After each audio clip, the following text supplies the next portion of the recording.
Kevin, first of all, just an update on Ben, if you're able to. How is he getting on with his family? Okay, I had a good conversation yesterday. We were on the phone for a long time. He's watched the game back as well, so constant contact regarding players and what we have available and where we're going and moving forward what we have. So fingers crossed, for him as well that things are progressing at that side of things. So, but trying to stay positive. Hopefully, as I say, we're all together. We're all in it together, and we'll stick together with that. And hopefully, we get some good news regarding Gaffer soon. Yeah, we absolutely endorse that. Any idea when he might be back in the building, or is it still too soon to say? No, it's still too soon. I wouldn't want to put anything, a time frame on anything like that. So, we'll keep working and professionally, and we get the training into the players, and we'll be ready to go for Saturday. How do you lift the players? How do you lift yourself after the defeat at Coventry on Tuesday?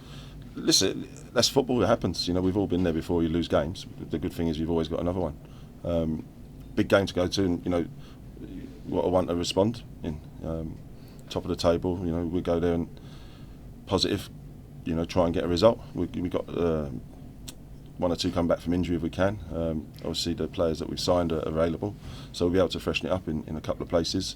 So looking forward to the game, and nothing that this group hasn't done before, going somewhere and getting a result when people don't think they're going to do it.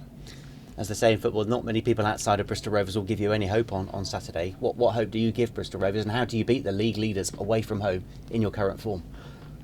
Listen, we can take on anyone on our day. We know that.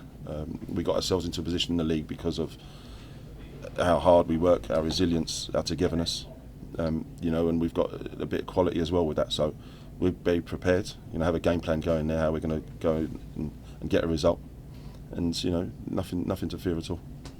And you want to be hard to beat, don't you? I mean, that's why you were up to fourth in the table only a month ago.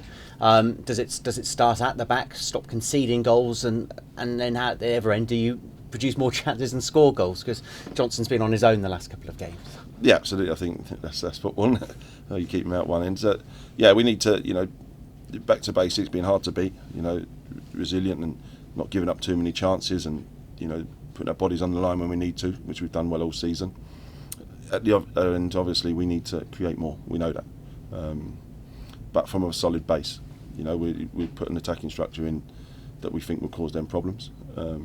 We've brought in one or two attacking players as well, so hopefully that gives us an added incentive there going forward.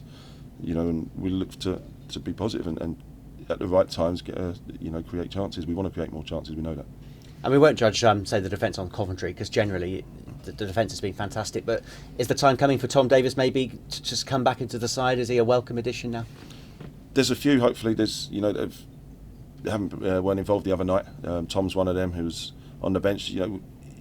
He's been out for a little while, so ideally we want to get some reserve team done 23 minutes into him. But he's there if called upon and needed. Like one or two others will be as well. So a fresh face around the change room with Tom and one or two others that I think will galvanise the group a bit. And with Tariq, it's a catch-22, isn't it? Because he was a real asset last season. He needs to get fitness. To get his fitness, he needs to play games. So we mustn't have too much weight on his shoulders too soon. No, absolutely. We knew, obviously, been out for a period of time and hasn't been able to get too many games into him. But with what we had squad-wise the other night, we had to get minutes into him and see where he's at. Good for him to get 45 minutes under his belt, which will add going forward. And I'm sure in the next, few games and period of weeks that him along with others, will build that up and keep building that up, and hopefully we get them to the stage where they're fully match fit. And presumably Ollie Clark's knocking on the door to start on Saturday as well after his cameo on Tuesday. Yeah, absolutely. As I say, he's another one who's come back into the squad and had competition for places, which something we haven't had for a little while. So I'm really pleased with that, and he's great around the place, and he's been brilliant for the team this year. So another body that we can hopefully use going forward. Josh Hare still on the treatment table? Yep, Josh, but progressing well. Everything we hear is positive. Really pleased with him. Listen, doing great for us up until the injury. So if he can continue that, this progress on that front, then you'd be delighted to have him back as soon as possible. And I won't put you on the spot with individual names, but just generally, might there be any incomings or outgoings before Saturday? Fingers crossed. Yeah, we might be able to hopefully do something before Saturday. See, I won't divulge too much, hopefully, until something's done. But fingers crossed we might be able to do.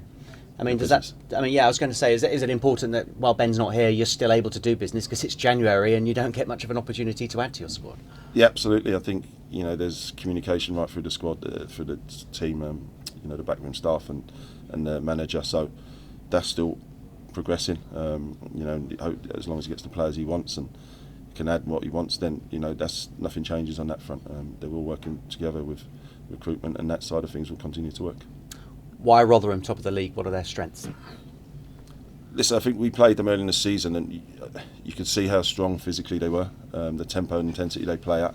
Now they've hit a bit of form. Obviously, maybe coming down last year, they started a little slower, but they've picked up their form, and they're a threat. They're a physical side, but they play with a real intensity, and going forward, they're a threat. We know that. But on the day, listen, we've shown what we can do, and we're there to stand up and be counted, and we'll hopefully create chances ourselves and get a result. And for what it's worth, on Tuesday you were obviously down, but you've come in and very upbeat today, and that's the way to be, isn't it? Because to stand any chance of beating Rotherham, you've got to all be together really at the moment. It's the football club. Absolutely, I think we're all disappointed. Anyone losing football matches, would be disappointed if they were happy. So, but you brush it under the carpet, you move on. The players are good. We've got a good group, and we will stick together. Listen, we go in and be positive and try and get a result. We'll work on stuff today, tomorrow, and with the one or two new bodies in, hopefully we'll have a freshness to us as well. So, we were disappointed the other day. We get that, but we move on, and that's football. See you at the New York Stadium. Thank you. Thank you.